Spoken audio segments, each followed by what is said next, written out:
Welcome, 8th graders. It's January 2021. And of course, you know me, I'm Valerie. And today we are going to talk about historical fiction.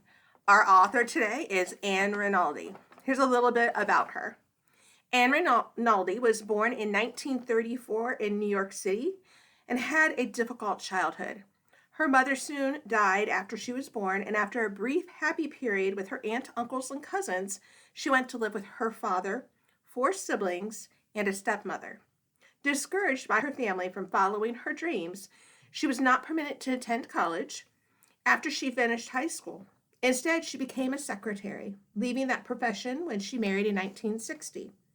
She began writing seriously when her 2 children were young, and though her novels were not successful, in 1969 she began a career as a newspaper columnist. In 1979, she finished a short story, or term paper, that grew into a young adult novel of the same name. Rinaldi drawn to American history when her son Ron became involved in the Revolutionary War reenactments while he was in high school.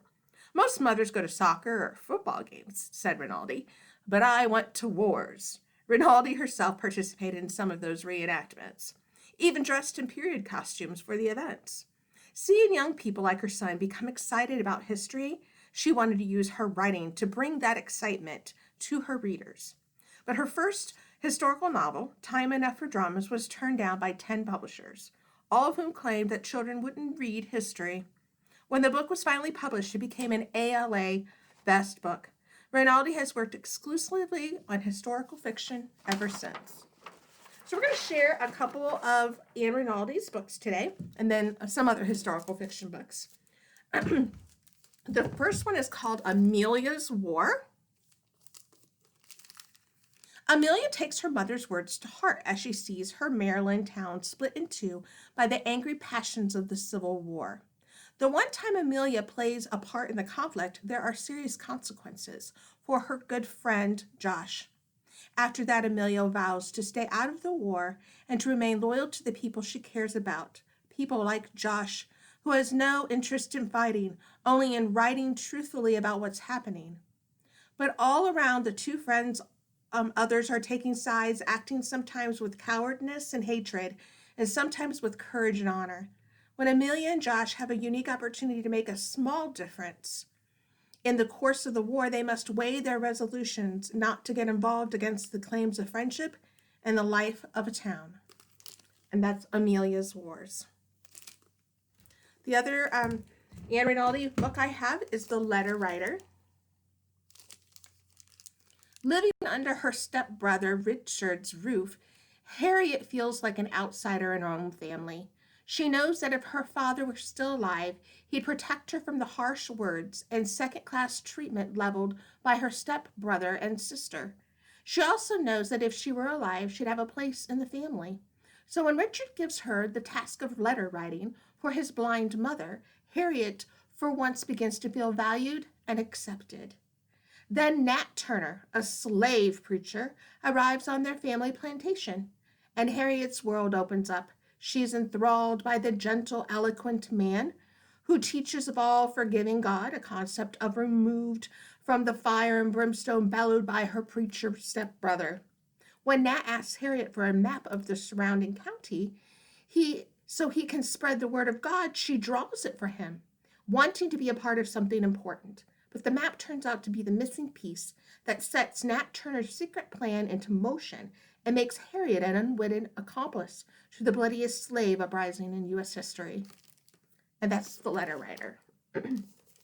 Now, another very popular historical writer is Christopher Paul Curtis. He's also known because he has won a lot of Newbery Awards, and he's Caldecott, or not Caldecott's, but the Newberries, and he's got a lot of honors, and he's got an award winner. This one is Watson's Go to Birmingham, and many of you have probably already read this because a lot of the schools require it. This is Watson Go to Birmingham. This is a great one. Bud Not Buddy. And one you may not be familiar with is The Journey of Little Charlie. So this is what The Journey of Little Charlie is about. Charlie is down on his luck. His sharecropper father just died, and Captain Buck, the most fearsome man in Possum Mound, South Carolina, has come to collect a debt. Fearful for his life, Charlie strikes a deal with Captain Buck and agrees to track down some folks accused of stealing from Captain and his boss. It's not too bad of a bargain for Charlie until he becomes face to face with the fugitives and discovers their true identities. Torn between his guilty conscience and his survival instinct, Charlie needs to figure out his next move, and soon. It's only a matter of time before Captain Buck catches on. We also have several other historical fiction books that I pulled for you guys today. This one is Walter Dean Meyer's Juba. New York City 5 Points District in 1846 is a volatile mixture of poor blacks and immigrants from Europe.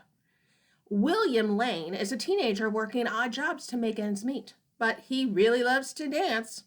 Watching the other dancers in 5 Points and practicing where he can, he gets so good that he begins to call himself Master Juba. Master Juba is just another entertainer dancing in return for supper money, until he's brought the attention of Charles Dickens. The great English novelist Dickens writes about Juba and his dancing, and in his book American Notes, it is as Beaux Juba that Juba performs in England with the Pell Serenaders, and Juba quickly finds that in London he's turning heads and taking the city by storm with his dancing skills and his sense of rhyme. And that's Juba. This one's called Wait For Me by Carolyn Leach. It's 1945, and Lorna Anderson's life on her father's farm in Scotland consists of endless chores and rationing, knitting Red Cross scarves, and praying for an Allied victory. So when Paul Vogel, a German prisoner of war, is assigned as the new farmhand, Lorna is appalled. How can she possibly work alongside the enemy when her own brothers are risking their lives for their country? But as Lorna reluctantly spends time with Paul, she feels herself changing. The more she learns about him, from his time in the war to his life back home in Germany, the more she sees the boy become the soldier. Soon Lorna is battling her own wearing heart. Loving Paul would be losing her family and the life that she's always known. With tensions rising all around them, Lorna must decide how much she's willing to sacrifice before the end of the war determines her fate. And that's Wait For Me. Many of you might be familiar with the author Alan Gratz.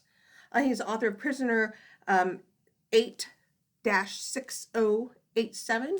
This one happens to be the next one. This one is Project 1065. It is historical fiction during World War II. So you might want to check that out. This one's called Dragonfly Pool. It's an Eva Ebenson book, but it's illustrated by Kevin Hawke. So this one actually has a few pictures in it. The first Telly doesn't want to go to the boarding school called Dullerton, but she soon discovers it's a wonderful place where freedom and self-expressions are valued. After seeing a travelogue about Burgonia, Telly wants nothing more than to visit this peaceful and serene European country and catch a glimpse of the noble King Johannes, who bravely refuses to bend to the Nazis' demands. When Telly finds out that the 1939 International Folk Dancing Festival will be held in Burgonia, she organizes a ragtag dance troupe so that her school can participate. It is there that she befriends Carol, the Crown Prince, who would love nothing more than to have ordinary friends and attend a school like Dullerton. When Carol's father is assassinated, it's up to Telly and her friends to help Carol escape the Nazis and save them from their bleak future as he was inherited. That's Dragonfly Pool. And the last book I'm going to share with you guys today is Orphan Monster Spy. And this is by Matt Killen. Germany, 1939. After her mother is shot at a checkpoint, old Sarah finds herself on the run from a government that wants to see her along with her every other Jew dead. Then she meets a mysterious man who needs Sarah to pull off a spy mission he can't attempt on his own. infiltrate a boarding school attended by the daughters of Nazi top brass, befriend the girl whose father is a high-ranking scientist, and find the blueprints to a bomb that could destroy the cities of Western Europe. With years of training from her actress mother in the art of impersonation, Sarah thinks she's ready. But nothing prepares her for her cutthroat schoolmates, and soon she's embroiled in a battle for survival unlike any she'd ever imagined, and fighting to hold on to her true self. And that's Orphan Monster Spy. Eighth graders, I'd also like to draw your attention to the teen room here at the library. If you don't know, we are open. You can come in. In the teen room, Erica has put up a wonderful display. She's calling it the Rainbow Books. And if you look at it, it's a display of all the different covers of a book with different colors. And so it looks like a rainbow on display. It's really cool. You should definitely check it out. I hope to see you guys soon. Stay healthy and safe, and see you next time.